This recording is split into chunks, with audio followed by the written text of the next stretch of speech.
हरी विठ्ठल श्री ज्ञानदेव तुकाराम माऊली ज्ञानेश्वर महाराज की जय. चहुवेदी जान साहे शास्त्री कारण 18 ही पुराणी हरीशी गाती. मंथुनी नवनीता तैसे घे अनंता वाया व्यर्थ कथा सांडी मार्गो. एक हरी आत्मा जीवशिव समा वाया तो दुर्गमा नघाली मना. ज्ञानदेव पाठ हरी हा वैकुंठ आणि भरला घनदाट हरिदिशे. आज आपला हा दुसरा अभंग सुरुवात होत आहे. कालच्या पाठामध्ये आपण पहिल्या अभंगाची पूर्णता केली आहे. सर्व विषय शक्यतो जेवढे होतील तेवढे विषय आपण चांगल्या पद्धतीने मांडण्याचा प्रयत्न केलेला आहे. त्यात काही कमी जास्त वेळेचं बंधन येतं, त्यामुळे थोडंफार कमी जास्त होऊ शकतं. तर असो, आजचा अभंग थोडासा तत्त्वचिंतनाचा आहे. वेदशास्त्र हे कोणत्याही गोष्टी थोड्याशा अवघड असतात, कळण्याकरता थोड्याशा जड जात असतात. तर असो, या ठिकाणी दुसरा अभंग आहे. त्यात ज्ञानेश्वर महाराज म्हणतात, चहुवेदी जान साही शास्त्री कारण 18 ही पुराणी हरीशी गाती. 4 वेद, 6 शास्त्र आणि 18 पुराणे हे भगवंताला गातात, मध्ये भगवंताच्या नामाचं महत्त्व प्रतिपादन करतात.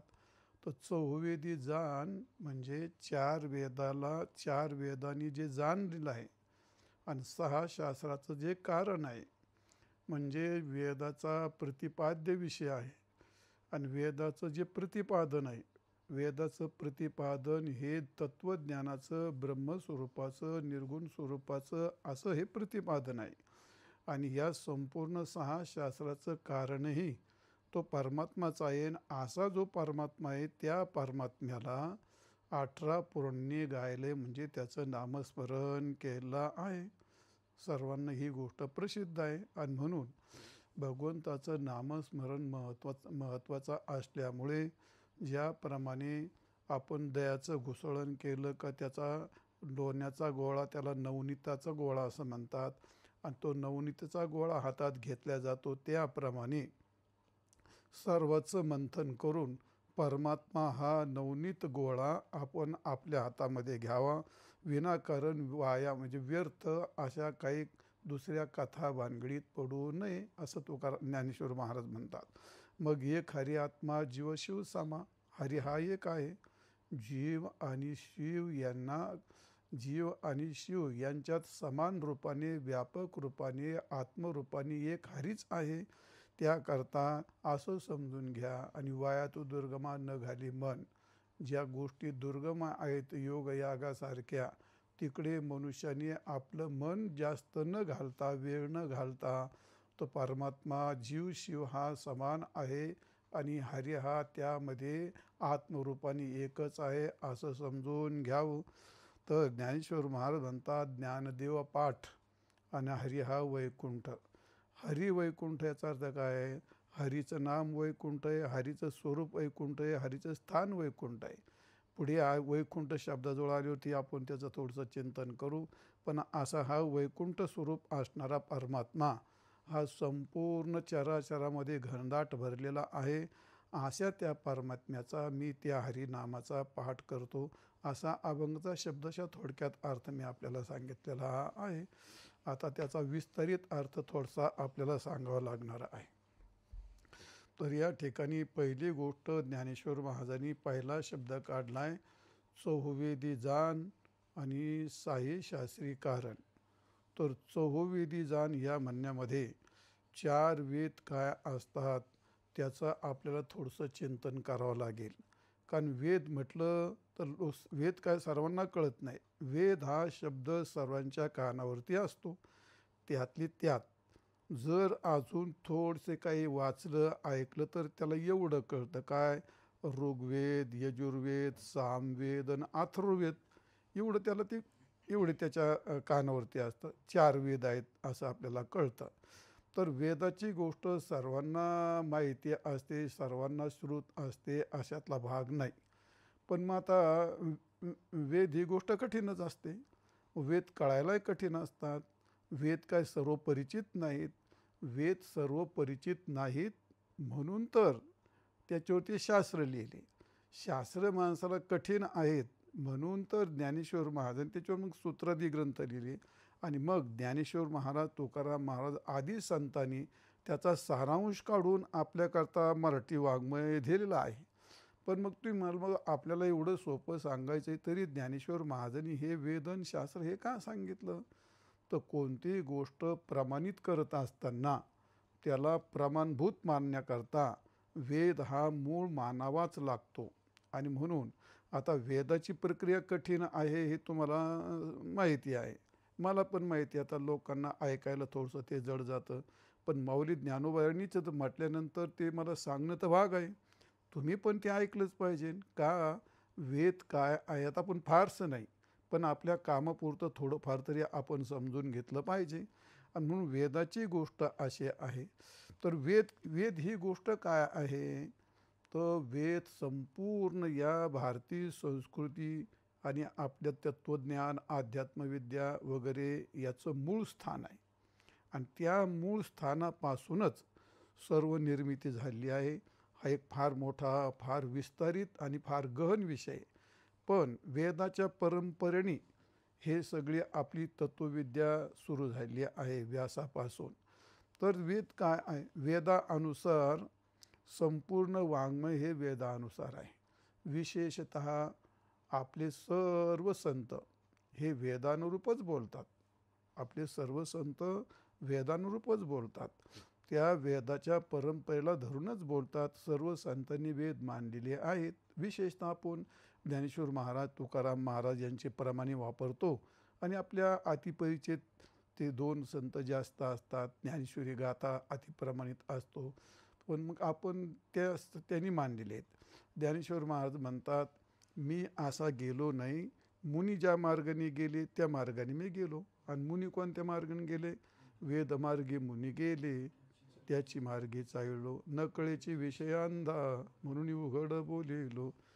चालता धनुर्धरा तरंगाकारी हरपलो. ज्ञानदेव द्वैत निवृत्तीचा द्वैत सर्व निरसलो. एवढा सिद्धांत. वेद मार्गी मुनी गेले, त्याची मार्गी चाललो. मग तुम्ही ज्ञानेश्वर महाराजाला मानता ना? मग ज्ञानेश्वर महाराजाला तुम्ही मानता, तुम्ही परमार्थ करता, तर ज्ञानेश्वर महाराजांनी जर वेद मानला तर तुम्हाला तो मानणं आहे. तुम्हाला कामापुरता तर तो समजून घेतलाच पाहिजे, तात्पुरता तरी. कारण माऊलींनी मान्यता दिली. माऊली म्हणतात, अरे जे संपूर्ण पाठीमागे ऋषी मुनी होऊन गेले ते वेदाच्या मार्गानेच गेले आहेत आणि त्यामुळे मी पण त्यांच्याच मार्गाचं अनुसरण केले. आणि आपण सर्व संतांचे भक्त आहोत, आपण संत संप्रदायाचे सेवक आहोत आणि आपण संतांना परिपूर्णतेने मानतो. त्यामुळे त्यांनी जी जी मान्यता केली ते आपल्याला मानली पाहिजे, ती आपण समजूनच घेतली पाहिजे. मग ज्ञानेश्वर महाराजांनी वेदाच्या बाबतीमध्ये एवढं महत्त्व सांगितलेलं आहे. एवढंच नाही सांगितलं, माऊली सांगतात, सर्व समाजाला सांगतात, बाबा हो, तुम्हाला तुमच्या अहितापासून दूर करण्याकरता आणि तुमच्या पुढे हित देण्याकरता, जशी एखाद्या मुलाची माता त्याचं सर्वतोपरी त्याचं काय संगोपन करते, त्याची काळजी घेते, तसं आपल्या जीवनामध्ये वेदाशिवाय आपल्याला पर्याय नाही. वेदाचा सिद्धांत आहे, पै अहितापासून काढिती आणि हित देऊनी वाढविती. नाही गा श्रुती परवती माऊली जगा. म्हणजे श्रुती ही आपली माता आहे आणि आपण तिच्याकडे दुर्लक्ष केलं तर मग आपण आपल्या मोक्षापासून, भगवत प्राप्तीपासून आपण दूर जाऊ. आणि त्यामुळे आपल्याला वेदाची मान्यता मानलीच पाहिजे. संतांनी आपल्याला वेदाचं महत्त्व सांगितलेलं आहे. थोडं आपल्याला समजेन असं त्यांनी सांगितलं आहे. माऊली ज्ञानोबा सांगतात, जर तुम्हाला प्रपंच करायचा आहे, जर तुम्हाला सुखी जीवन जगायचं आहे आणि जर तुम्हाला दुःख नको आहे, तर तुम्हाला वेदाची आज्ञा मानणं भागच आहे. वेद प्रमाणे शिरसावंद्य मानलीच पाहिजे. या कारणे पै बापा जया अति आपुली कृपा आणि तेने वेदाची अनुरूपा आनन कीजे. तुम्ही वेदाच्या मार्गाने जर तुम्हाला भगवत कृपा पाहिजे तर तुम्हाला वेदाच्या निरूपा म्हणजे वेदांनी सांगितलेले सिद्धांत ते आपल्याला मानले पाहिजे ना, आपल्या जीवनामध्ये त्याचं आचरण केलंच पाहिजे. आणि म्हणून वेदाचं महत्त्व माऊली ज्ञानोबांनी सांगितलेलं आहे. त्यामुळे वेदाचं थोडंसं आपण त्याच्यावरती बोललं पाहिजे. तुकाराम महाराज काय म्हणतात, वाचा बोलू वेद नीती आणि करू संती केले ते.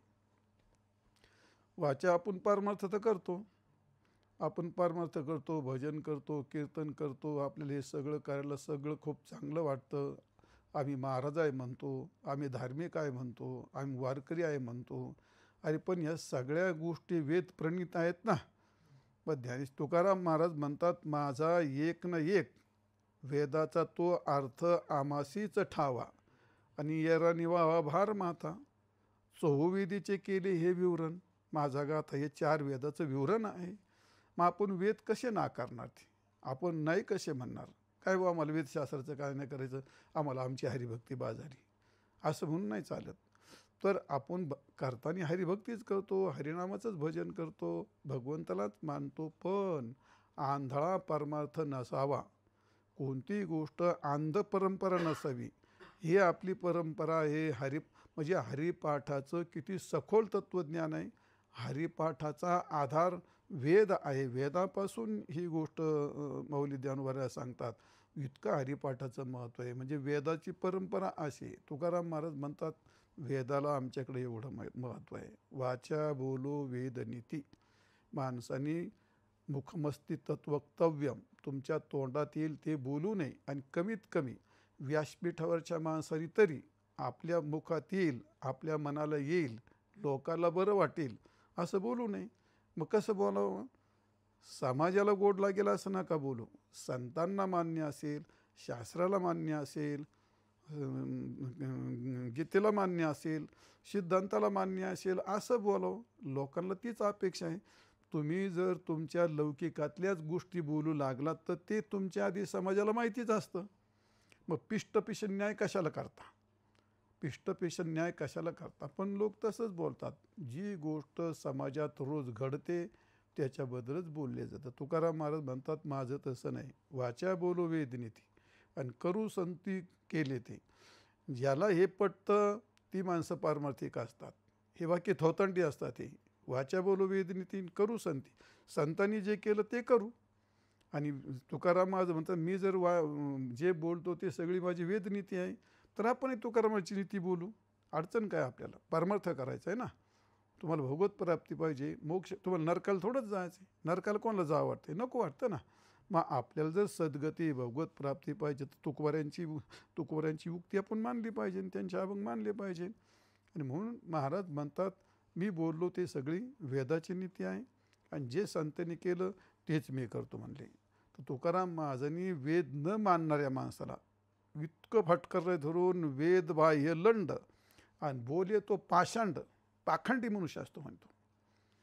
ही माणसं कीर्तनामध्ये, प्रवचनामध्ये चभर चभर चभर चभर चभर अशी वाचाळसारखे वाचाळवीर होऊन जे बोलतात, तुकाराम त्याला म्हणले वेद बाह्य लंड आणि बोले तो पाषांड. हे पाखंडी माणसं असतात ही सरी. आणि ही पाखंडी सामान्य नसतात. ही तर बिचारी अधोगतीला निघालीत, पण समाजाला पण अधोगतीला घेऊन चाललेत. ती सिद्धांताचा अपसिद्धांत करायला. म्हणजे जसं एखाद्या अमृतामध्ये शेण कालावं या पद्धतीप्रमाणे ही लोक आजकाल परमार्थामध्ये अत्यंत घृणास्पद असे या ठिकाणी विष पसरवत आहेत. ही गोष्ट महाराजांचं आहे का? आम्ही थोडं सांगतो, आमच्याकडे काय सांगायला, आमची तेवढी पात्रता पण नाही. पण महाराज म्हणतात वेद बाह्य लंड आणि बोले तो पाषांड. पुढे त्याचे काळे तोंड संतांमध्ये. हे काळतोंडी माणसं असतात. कोणते बोलव, संतांचं प्रमाण घेऊन बोलव. विनोद जरूर करावेत. नाथ महाराजांनी विनोद केलेत, तुकाराम महाराजांनी विनोद केलेत, ज्ञानेश्वर महाराजांनी विनोद केलेत. विनोद जरूर करावेत, ते प्रमाणित असावेत. आणि मग जर तुम्ही वेद त्याचं काळं तोंड संतांमध्ये हे प्रमाणात जर तुम्हाला तुकाराम महाराजांच्या अभंगावरती कीर्तन करायचंय, कीर्तनामध्ये तुम्हाला तुकाराम महाराजांचा, ज्ञानेश्वर महाराजांचा, वेदाचा सिद्धांत तुम्हाला समजून द्यायचा आहे, तर मग तुम्हाला संत वाक्य मानलेच पाहिजे. संतांची माळ घातली ना, संतांचा गंध लावता ना, संतांचं कीर्तन करणं शरम नाही वाटत का तुम्हाला काही? महाराजांच्या परमाच्या अत्यंत विरोधात बोलण्याकरता? अरे ती ही एखादी गोष्ट आहे, जर आपली हानी होत असेल तर कमीत कमी दुसऱ्याची तरी हानी करू नये माणसाने, कमीत कमी दुसऱ्याची तरी हानी करू नये माणसाने.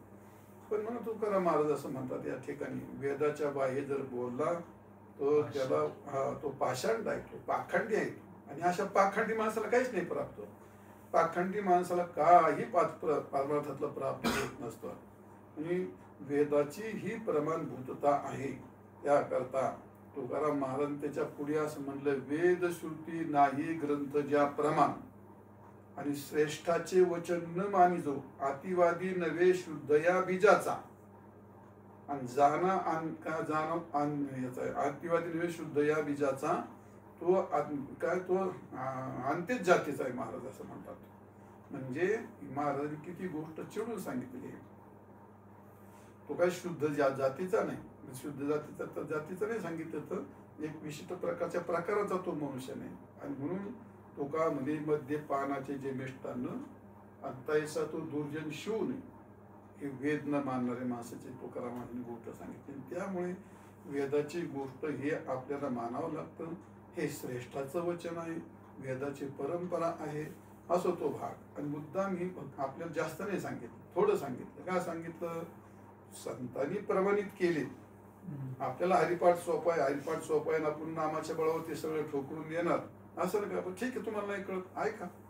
ऐकलं तरी, तुम्हाला श्रवण केलं तरी तेवढं तुम्हाला श्रेय प्राप्त होतं. आपल्या श्रवणाचं महत्व सांगितलेलं आहे, असं मुद्दा मला सांगायचा आहे. माऊली ज्ञानोबाऱ्या सांगतात, चहू वेदी जाण. माऊली ज्ञानोबाऱ्यांनी वेदाला प्रमाण मानलंय, तुकोबाऱ्यांनी वेदाला प्रमाण मानलेलं आहे. आणि प्रमाणित गोष्ट जसं एखादं सुवर्ण असतं, सुवर्ण हे त्याला चसोटी म्हणतात, कसोटी म्हणतात. त्याच्यावर जर घासलं तर ते शुद्ध सोनं आहे की नकली आहे ही गोष्ट कळते. तशीच गोष्ट आहे या कालामध्ये. जशी सुवर्ण परीक्षा असते तर त्याप्रमाणे संतांनी सांगितलेला सिद्धांत, संतांनी सांगितलेली जे साधना आहेत, संतांचा जो अनुभव आहे, मग वेद प्रमाणित साधना असावं, वेद प्रमाणित देव मानावं, वेद प्रमाणित साधना मानावी, वेद प्रमाणित देव मानावं, वेद प्रमाणित अनुभव असावं आणि वेद प्रमाणित सिद्धांत असावं. आणि मग याला प्रमाणित करण्याकरता वेद असतो. हे साधन भगवान नामाने मोक्ष प्राप्त होतो. ज्ञानेश्वर महाराजांनी त्यांच्या मनाने सांगितलं का? नाही, त्यांनी वेदाच्या परंपरेने सांगितलं. वेदमार्गी मुनी गेले, त्याच मार्गे चाललो. माऊली ज्ञानोबाने त्यांच्या बागला तर थोडं सांगितलं. आता ते स्वतंत्र स्वयंभू ज्ञानी येते, त्यांनी काही सांगितलं तर ते वेदाचीच आहे. बाच्या बरोबर काय म्हणतो आपण त्याला, त्याची 20 शब्द सुखी म्हणून ती वेद. माऊली तर काही, पण तरी सुद्धा माऊली ज्ञानोबा एवढे त्रिकालज्ञ आहेत, सर्वज्ञ आहेत, तरी सुद्धा माऊली सांगतात, मी वेदाचा आधार घेतला, मुनींचा आधार घेतला आणि त्या पद्धतीने चाललो. का? मी तुम्हाला जी साधना सांगतो ती वेद प्रमाणित आहे. नामाची साधना, नामाने मोक्ष मिळतो, नामाने भगवत प्राप्ती होते. मी सांगितलेली साधना ही वेद प्रमाणित आहे. मी तुम्हाला सांगितलेला देव सगुण निर्गुण हा वेद प्रमाणित आहे. आणि मी तुम्हाला माझा सांगितलेला अनुभव तो वेद प्रमाणित आहे. मी हरिपाठात मानलेले सगळे सिद्धांत हे सगळे वेद प्रमाणित आहे. आणि म्हणून माऊली म्हणतात, वेदाचं महत्व प्रथम माऊलीने या ठिकाणी प्रतिपादन केलं आहे. तर वेद गोष्ट आपल्याला नाकारता येत नाही, पण फारसं अनेक शास्त्रामध्ये अनेक तर्क कापून शास्त्र आहेत, तर्क आहेत, कोश आहेत, वेदाची खूप लक्षणं केली. पण तुमच्या पुढे एवढं वेदाचे कर्ण कर्कश मांडून ते काय फारसं त्याच्यात काय साध्य, ते काय मुख्य विषय नाही तो आपला. पण तरी वेद म्हणजे काय, थोडंसं एक दोन शब्द तरी सांगितले पाहिजे. म्हणजे वेदाचं महत्व सांगत असताना हरिपाठामध्ये वेदांनी काय म्हटलं ते ज्ञानेश्वर महाराज का म्हणतात जाणून घ्या. तर इष्ट प्राप्ती अनिष्ट परिहार यो हो अलौकिक उपायम यो ग्रंथ स वेद, वेद इति स वेद. तर इष्ट प्राप्ती आणि अनिष्ट निवृत्ती याचा परिहार म्हणजे इष्टाची प्राप्ती आणि अनिष्टाची निवृत्ती याचा उपाय, अलौकिक उपाय सांगणारा जो ग्रंथ असतो त्याला वेद असं म्हणतात. किंवा आपल्या वेदांतांनी असं, म्हणजे थोडक्यात आपण ज्यांना प्रमाणभूत मानतो अशी आपली वेदांत सिद्धांतामध्ये फार श्रेष्ठ ज्यांचं मान्यता आहे असे मधुसूदन सरस्वती, ती भक्तीचे आचार्य आहेत. त्याने असं म्हटलंय की धर्म ब्रह्म प्रतिपादकम अपौरुषम प्रमाण वाक्यम वेद. धर्म ब्रह्म प्रतिपादकम आणि अपौरुषम प्रमाण वाक्यम वेद. धर्म आणि ब्रह्म, धर्म ब्रह्म हे दोन्हीही, धर्म हे प्रत्यक्ष प्रमाणाला काही कळत नाही. डोळ्याला काय धर्म दिसतो का? नाही दिसत. बघा म्हणून धर्म कळतो का? नाही. म्हणजे ब्रह्म धर्म प्रत्यक्षादी प्रमाणाच्या कक्षेत येत नाही. आणि म्हणून जर प्रमाणाने आपल्याला धर्म जर जाणला असता, जाणवला असता, प्रत्यक्ष प्रमाणे धर्म दिसला असता, अनुमान तर्काने जर तो कळाला असता, तर धर्माची गोष्ट आपण ठरवली असती. मग त्यात हा धर्म आहे हे सांगण्याकरता अपौरुषम प्रमाण वाक्यम वेद. ब्रह्माची गोष्ट तर ब्रह्म म्हणतो. समाजाला त्या ब्रह्मचं काही कळत नाही, तो शब्द पण फार कठीण असतो. पण ब्रह्म सुद्धा कोणत्याही इंद्रियाचा विषय होत नाही, कोणत्याही इंद्रियाचा विषय होत नाही. आणि म्हणून ब्रह्म, धर्म आणि ब्रह्म हे कोणत्याही प्रमाणाचा विषय होत नाहीत. आणि मग त्याचं ते सांगण्याकरता, त्याचं प्रतिपादन करण्याकरता जे अपौरुषे जो ग्रंथ आहे त्याला वेद असं म्हणतात. म्हणजे वेदाची गोष्ट प्रतिपादकम अपौरुषम प्रमाण वाक्य, प्रत्यक्षादी प्रमाणाला अगोचर असणारा धर्म आणि प्रत्यक्षादी प्रमाणाला अगोचर असणार असं ब्रह्म.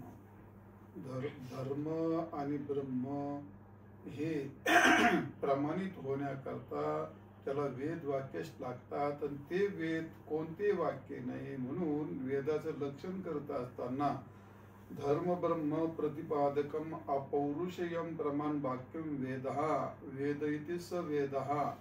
तर धर्म आणि ब्रह्म याचं उत्तम प्रतिपादन करून त्याला प्रमाणभूत वाक्य जे असतात त्याला वेद असं म्हणतात. थोडक्यात भास. तर मानवी बुद्धी किती चतुर असली आणि मनुष्य किती हुशार जरी असला तरी सुद्धा त्याच्या बुद्धीमध्ये भ्रम, प्रमाद इत्यादी असे दोष असतात. आणि त्यामुळे ती निरपेक्ष अशी प्रमाणभूत अशी वाक्य होत नाहीत. मानवी बुद्धीच्या कसोटीवरती त्या कोणत्याही साधनाला, सिद्धांताला प्रमाणितता येत नाही. आणि म्हणून आपल्याला वेदाचं प्रामाण्य हे मान्य करावं लागतं. ज्या कालामध्ये ही संपूर्ण सृष्टी निर्माण झाली त्या सृष्टीच्या आरंभाला भगवंताच्या मुखातून वेदच निर्माण झाला. धाता यथा पूर्व अकल्पयत. तर हा वेदाचा सिद्धांत भगवंताच्या प्रत्यक्ष मुखातून आला. हा वेदार्थाचा सागरू जया निद्रित हाचा भगवंत, जयाच्या का निश्वासी जन्म झाल्या वेदराशी. प्रत्यक्ष भगवंतापासून वेद निर्माण झाला ना. आणि त्यामुळे त्या वेदाच्या बाबतीमध्ये आपण कोणतीही शंका घेऊ शकत नाही. तर असा हा वेद प्रमाणित असं आपलं सिद्धांताला, साधनाला, धर्माला, ब्रह्माला प्रमाणभूत करीत असल्यामुळे त्यांच्या प्रमाणाने ते प्रमाणित होतात. म्हणून संतांनी सुद्धा वेदाचा आधार घेतला. म्हणून माऊली ज्ञानोबा प्रथम सांगतात त्या ठिकाणी चौवेदे जाण. तर वेदांनी जे 4 वेद आहेत त्यांनी जे सांगितलेलं आहे ते तू जाणून घे पहिलं आणि मग तुला पुढचं समजेल म्हणे. तर असा जो वेद आहे तो प्रमाणभूत का आहे तर वेदाला प्रमाणभूत मानण्याकरता वेद प्रामाणिक आहेत की नाहीत, स्वतः प्रमाणभूत आहेत की परता प्रमाणभूत आहेत वेद. तर तो एकदा काशीचा प्रसंग सांगतात. काशी नरेश म्हणजे काशी राजाची मुलगी, ती अत्यंत विद्वान होती, ब्रह्मचारी होती आणि सदाचारी होती. आता राजाची मुलगी. आणि त्याच कालामध्ये बौद्ध धर्माचं असं प्रस्त लांबलं होतं तो त्यांनी जवळजवळ आपला वैदिक संप्रदाय फार अगदी भुईसपाट केला होता. मग वैदिक धर्म जसा काय त्याचं अस्तित्व शिल्लक राहणार नाही. अशी परिस्थिती निर्माण झाली होती.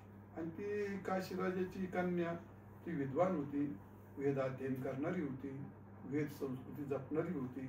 तिला खूप वाईट वाटायचं, आता माझं स्त्रीचं शरीर आहे, मी आता काय करू शकते, आणि आता आपली वेद प्रमाणभूत शिल्लक राहत नाही. आणि म्हणून ती एक पश्चाताप करीत त्या राजवाड्याच्या एका खिडकीत बसली होती. आणि खालून एक तरुण असा ब्रह्मचारी, दष्टपुष्ट शरीराचा उत्तम प्रकारचा ब्रह्मचारी चाललेला होता. मग तिने ते ब्रह्मचारी, तिच्या डोळ्यातून पाणी आलं. असं जर एखादा ब्रह्मचारी असेल तर तो या वेदाचं रक्षण करील. आणि म्हणून तिच्या डोळ्यातून कळत न कळत असे टपाटपा पाणी खाली पडलं आणि त्या ब्रह्मचाऱ्याच्या अंगावर पडलं. आणि पडल्यानंतर त्याने सुवर पाहिलं. अरे, त्याला वाटलं का मुलगी रडती. आणि म्हणून मग तो गेला, चौकशी केली, काय झालं, का रडताय तुम्ही. त्यानं सगळं सांगितलं. बौद्ध धर्माचं प्रस्थ आल्यामुळे वेदाचं प्रामाण्य पूर्ण नष्ट झालंय, त्याच्यावर पूर्ण धूळ आलेली. तर या वेदाला पुन्हा प्रमाणभूत करण्याकरता जर कोणी पुढे येत असेल तर मला त्याचा खूप आनंद आहे. आपल्या वेदाच्या बाबतीमध्ये बौद्ध धर्माने ते फार नष्ट केल्यासारखं झालंय आणि म्हणून मला त्याचं फार दुःख होतंय. तरी तिथं प्रतिज्ञा केली, ठीक आहे, मी हा आपला वेद प्रमाणित आहे हे सिद्ध करण्याकरता मी तुम्ही म्हणाल ती गोष्ट करतो. आणि त्यांनी त्या काळात प्रतिज्ञा केली. आणि त्या काशीतून आता ते करण्याकरता बौद्ध धर्माचा अध्ययन करावं लागेल. आणि बौद्ध धर्माचं अध्ययन करण्याकरता त्या काळात तक्षशिला हे सगळ्यात मोठं हे होतं, त्यांची छाप होती. तक्षशिला नावाचं विद्यापीठ होतं फार मोठं, ते चाणक्याची गोष्ट सांगतात तिथं. आणि मग तिथं जावं लागेल. पण त्याला ते सर्व सोडून काशी सोडून त्याला तिकडे जाणं फार कठीण होत होतं. पण तरी सुद्धा त्यांनी वेदाला प्रमाणभूत करण्याकरता सर्वस्वाचा त्याग केला. आणि तो तक्षशिलेला जाऊन हजर झाला. आणि गेल्यानंतर तिथं त्या बौद्ध धर्माचा प्रथम स्वीकार केला. म्हणजे आपल्या धर्माकरता, वेदाकरता, देशाकरता काही माणसांनी आपला देश वाचव याच्याकरता परकीय धर्म स्वीकारला नाही, त्या गोष्टी केल्या. तशीच गोष्ट असते धर्म वाचवण्याकरता. मग या ठिकाणी ती गेली, बौद्ध धर्माचा स्वीकार केला. तर ते कट्टर वैदिक होते. मग ते आता असं कसं काय स्वीकारतील. पण नाविलाज होता. त्यांनी खूप त्यांचा आदर केला. त्यांना वाटलं एवढा मोठा विद्वान माणूस आपल्या संप्रदायात आला. त्यांना खूप आनंद वाटला बौद्ध लोकांना. आणि खूप आनंद झाला, त्यांचा आदर केला. आणि अध्ययन सुरू केलं. त्यांचे गुरु मोठे विद्वान होते. बरेच दिवस अध्ययन झालं. अध्ययन सांगपांग झालं. आणि एके दिवशी त्या कुमारील भट्टांनी आपल्या गुरुकडेच अपेक्षा व्यक्त केली की मला तुमच्याबरोबर वाद करायला आवडेल. बघ, आता ते वाद करायचं म्हटल्यानंतर मग ते सगळे बौद्ध जे मोठमोठे विद्वान होते ते सगळे एकत्र बसले. आणि एका बाजूने कुमारील भट्ट आणि एका बाजूने सगळे जे बौद्धांचे विद्वान लोक, सगळे मोठमोठे आचार्य. आणि त्यांची चर्चा सुरू झाली.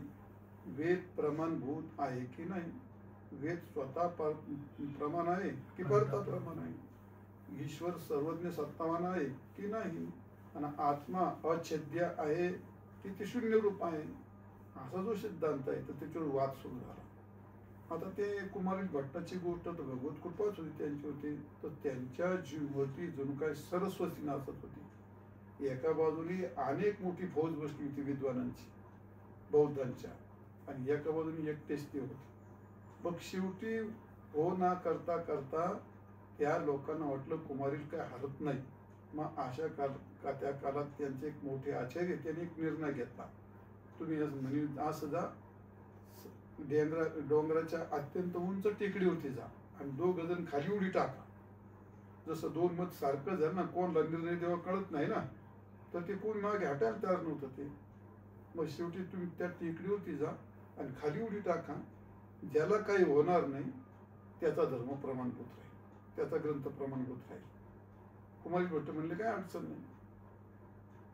आणि मग त्यावेळी कुमारील भट्टांनी खाली उडी टाकली. फक्त त्यांच्या तोंडातून काय केलं, जर माझा वेद प्रमाणभूत असेल तर मला काही होणार नाही.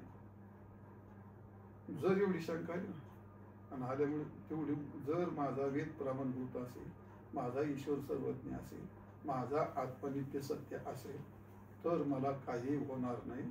आणि त्यांनी मी संशय खाली उडी टाकली. पण ते जर शब्द आला ना, तो जर शब्द आल्यामुळे त्यांच्या डोळ्याला फक्त खरचटलं, त्यांना काहीही झालं.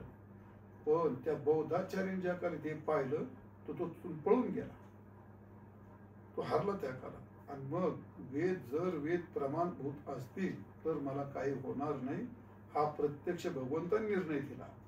आणि मग ते त्यांचा मोठा जय जयकार झाला. ते काशीमध्ये आले आणि मग आपला वेद प्रमाणित कसा आहे, नंतर पुढे त्याचा बराच विस्तार झाला. मग सगळं काय झालं, एवढं सगळं झालं, वेद प्रमाणभूत ठरला, बौद्ध हरले, इथपर्यंत झालं. पण कुमारील भट्टाला खूप वाईट वाटलं. काय वाईट वाटलं ते, अरे मी माझ्या गुरुलाच विरोध केला. आणि आपल्या संस्कृतीमध्ये, आपल्या वैदिक संप्रदायामध्ये, वैदिक धर्मामध्ये गुरुला विरोध करणं हे फार महापाप आहे. पण त्याचं प्रायश्चित म्हणून मी आता प्रायश्चित म्हणून घेणार आहे, काय मी त्याग करणार नाही. आणि मग प्रयागराजला गेले. पण आता कुमारील भट्ट त्या काळात फार मोठी विद्वान होती आणि आपल्या वेदाकरता धर्माकरता एवढं केल्यानंतर व त्यांच्या देहविसर्जनाकरता, त्यांच्या प्रायश्चित्ताकरता अनेक जगात भारतातले सगळे विद्वान जमले होते, मोठमोठे विद्वान जमले होते. आणि सगळे विद्वान जमले आणि त्यांनी तुषाग्नी म्हणतात त्याला, आपण भूस म्हणतो. ते भूस असं मोठं ढीग घातलं, भूस पेटलं आणि ते पेटल्यानंतर त्यांनी सरळ चालत जाऊन त्याच्यामध्ये प्रवेश केला आणि आपल्या देहाचा त्याग केला. कशा करता, वेदाला प्रमाणभूत करण्याकरता, वेदाचं प्रामाण्य सिद्ध करण्याकरता. वेद प्रमाणच होते, पण त्यांच्यावरती इतर लोकांनी त्याच्यावर मालिन्य आणलं होतं. तर त्याकरता त्याचं मालिन्य दूर करण्याकरता जर वेद प्रमाण असेल तर मला काही होणार नाही. तर खरंच त्यांना काहीही झालं नव्हतं, एवढ्या उंच डोंगराच्या कडेहून खाली उडी टाकली. तर असा हा वेद प्रमाणभूत आहे. आणि तो वेद प्रमाणभूत असल्यामुळे, भगवंताच्या प्रत्यक्ष मुखातून निघाला असल्यामुळे तो अपौरुष आहे, अलौकिक आहे. म्हणून धर्मब्रह्माचं प्रतिपादन करणारे म्हणून सर्व संतांनी स्वीकारलं, संत परंपरेत चाललं. म्हणून ज्ञानोबाऱ्यांनी तो पहिला शब्द घेतला, चौवेदे जाण. म्हणून 4 वेद, चौवेद जाण याचा तर 4 वेद तू जाण. काय, त्या वेदांनी काय प्रतिपादन केले, कोणाचं प्रतिपादन करतो, वेदाचा प्रतिपाद्य विषय काय आणि वेदांनी प्रतिपादन केलंय ते काय, तर तू हे जाणून घे. चौवेदी जाण, 4 वेद तू जाण. ऋग्वेद, यजुर्वेद, सामवेद अथर्ववेद तू ते जाण. तर वेदांनी एवढंच केलंय, वेदांनी सर्व प्रतिपादन केलंय, सगुण परमात्म्याचं, निर्गुण परमात्म्याचं हे तिने प्रतिपादन केलं. त्या ज्ञानाचा विषय काय, त्याचा तो प्रतिपाद्य विषय तो परमात्माचा आहे. मग जर त्या वेदांनी त्याचा प्रतिपाद्य विषय जर परमात्माचा आहे असं तू जाण, आणि त्या परमात्म्याचं नामस्मरण हे साधन आहे. म्हणून वेदांनी जे सांगितलं तेच पुराण निघायलं. जसं वेद सांगतो तसे 6 शास्त्र हे परमात्म्याचं कसं गान करतात, 6 शास्त्र कसे कारण आहेत ते आता पुढच्या पाठामध्ये आपण ते बघू.